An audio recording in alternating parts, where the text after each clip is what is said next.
For years, educators have tried and failed to get poor kids from the inner city to do just as well in school as kids from America's more affluent suburbs. Black kids still routinely score well below white kids on national standardized tests. But a man named Geoffrey Canada may have figured out a way to close that racial achievement gap. What he's doing has been called one of the most ambitious social experiments to alleviate poverty of our lifetime. His laboratory is a 97-block neighborhood in Harlem, which he's flooded with a wide array of social, medical, and educational services available for free to the 10,000 children who live there. It's called the Harlem Children's Zone.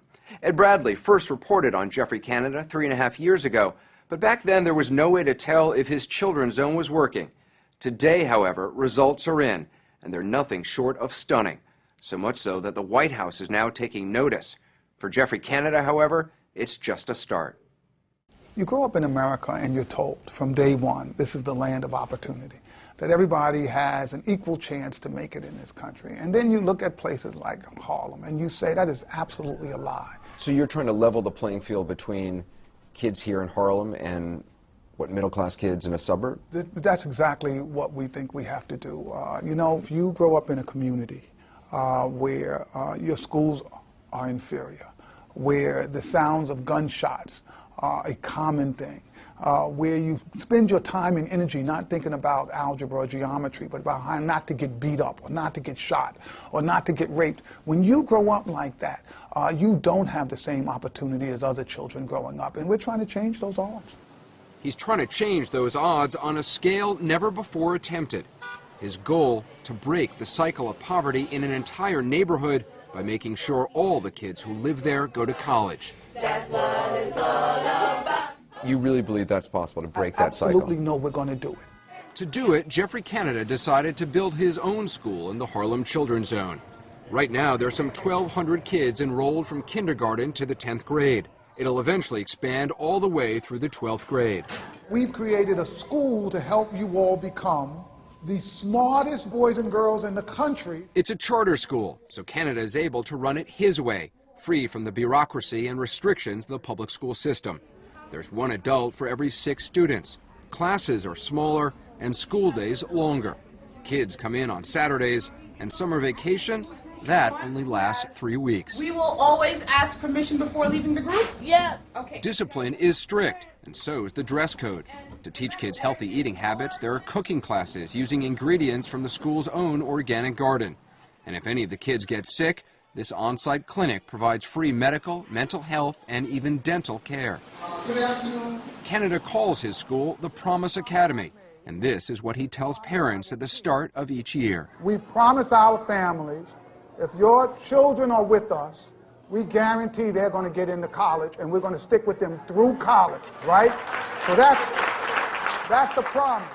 How can you, though, actually promise that they will go to college? If my kids don't go to college, people who work for me are losing their jobs. And there's just no way around that. You'll fire the teachers? I will fire the teachers. I'll fire the after-school workers. I'll fire the directors. Everybody understands that this thing is our job as the adults. And we're not going to hold the kids responsible, right? And are some of my kids belligerent? Yes. Do some of them come in and don't try hard? Yes, they do. Do they come from broken homes? Yes. Is there poverty and drugs and crime? Yes, it's all those things. Those kids are still going to college. Canada's pipeline begins at birth, at the Baby College, a 9-week workshop that teaches new mothers and fathers how to parent. You know, you're hitting. And then, you know, after that, you come and hug the child. It's sending mixed messages. It also teaches them how to prepare their kids for elementary school. So you have the routine of reading books. For toddlers, there are free pre-kindergarten classes that focus on developing language skills, even in French and Spanish. Canada's also put reading labs in public elementary schools in the zone and created an SAT tutoring center for teens. You have to round it up to this one.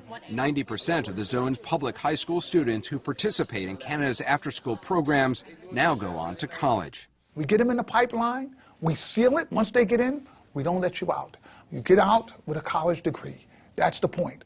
None of this comes cheap, however. The Children's Zone annual budget is $76 million, 2/3 of which comes from the private sector, and much of that from Wall Street.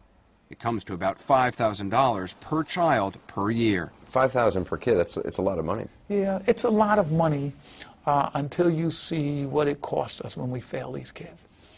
In New York City jail, $60,000 a year. 60. Juvenile detention, $100,000 plus a year. We're spending the money on these kids, and we're not getting anything in return.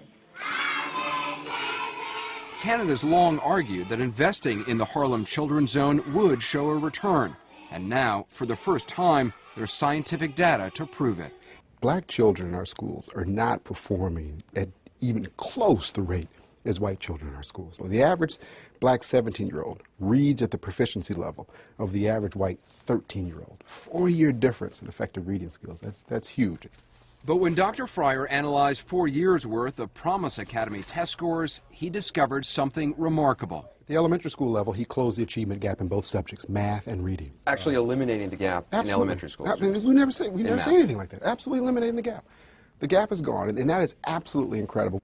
Last year, according to New York State data, 100% of Canada's third graders scored at or above grade level in math. Good job. Narrowly outperforming their white peers in the city's public schools. 96? Is that the answer? Yes. Even more impressive, Canada's impact on middle schoolers, kids who enrolled in the Promise Academy in the 6th grade.